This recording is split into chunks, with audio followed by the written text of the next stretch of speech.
Ai, en huomannutkaan, että olitte siinä. No, nyt voidaan kuitenkin puhua näistä Everloren levyn biiseistä. Everlore!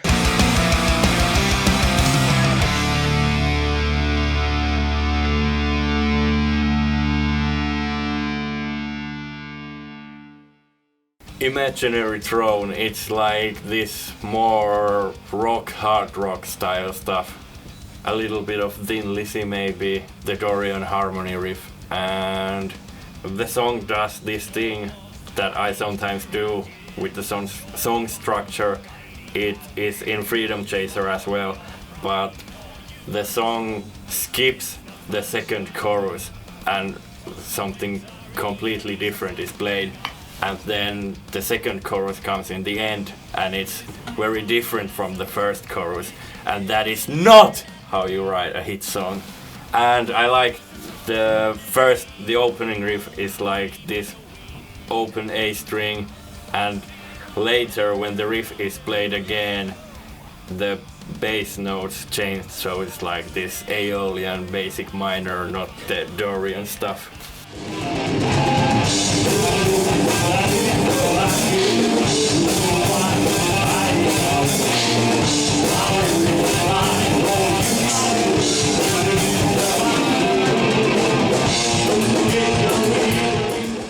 So yeah, the Imaginary Throne is very fun to play live, one of my favorites. It's pretty simplistic and the riffs are fun, but when we recorded that song it was like pain in the ass, and I just don't know what went wrong with that. Like, I didn't know that I can play. Maybe I'm just a bit retarded with guitar, but that's how it goes. Now I can play it. Can I? Can I play with my... No.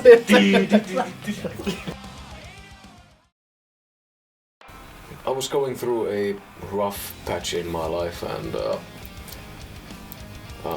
can't remember the exact details of the incident in hand, but I kind of came up with the idea that Innocence is this resource that can be renewed, and sometimes it can drain out completely, and you just need some time to kind of recover, and life tends to work in that way.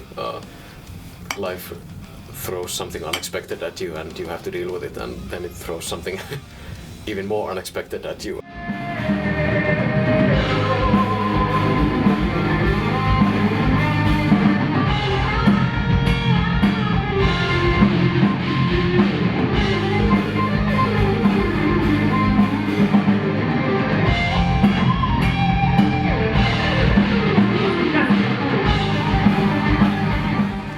So the innocence that I mention in the lyrics is this kind of specific innocence. It's this optimism towards the world, the belief that the people are good, the world is good, and belief in yourself actually. And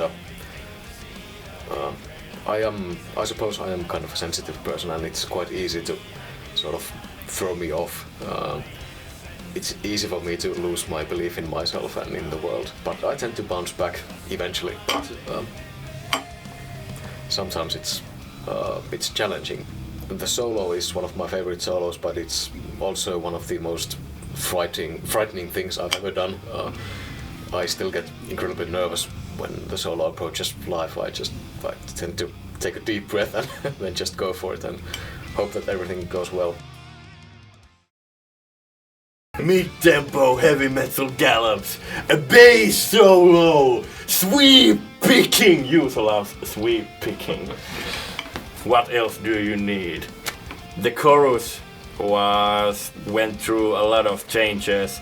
The first version I think was like all the choruses were the same, and the chorus was the stuff that's in the intro, and the last chorus like the sweep picking riff, and it kinda sucked. But now it's better. The lyrics are about being an artist, about being very dedicated to what you do, and like maybe being a bit selfish and like wondering if that's okay or if you're being a fucking asshole.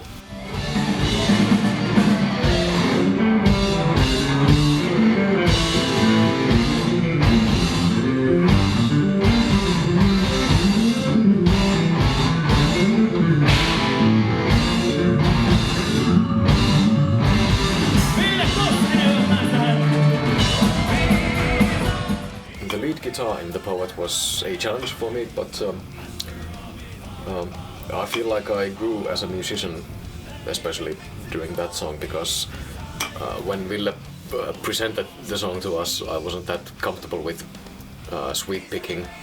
I was still actually learning it, and that kind of put me on the spot, and I really had to step up my game, so to speak. And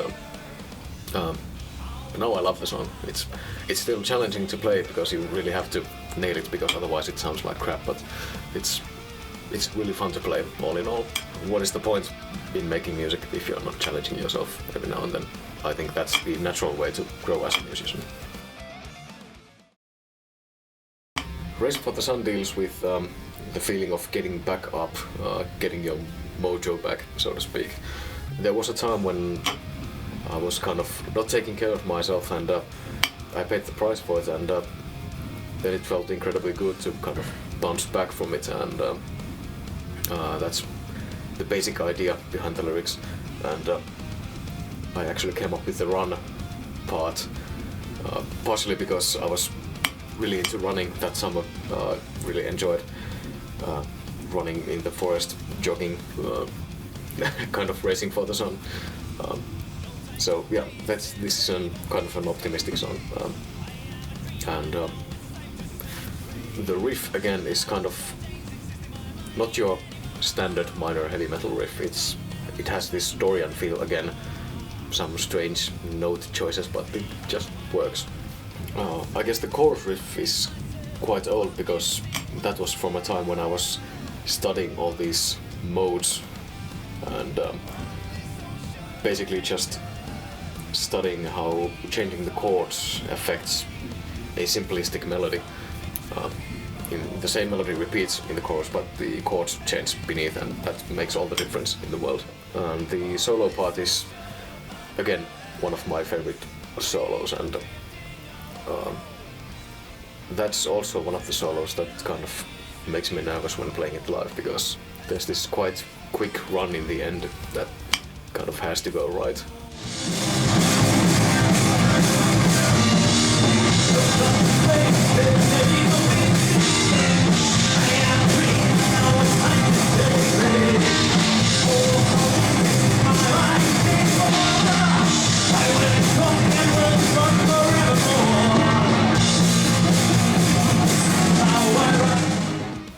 Race for the Sun sucked ass to record the vocals for.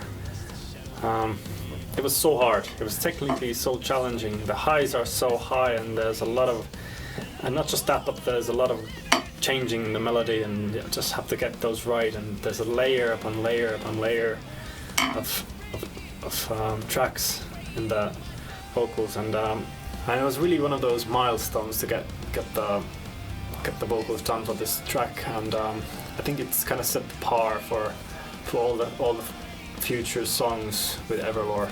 But it was really good feeling, and really fulfilling to get the track done, and and it's one of the funniest songs to play live as well. So I think we did a good job with the track. I'm really happy with it.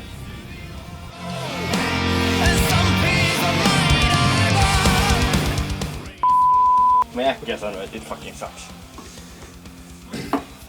So I just very I'm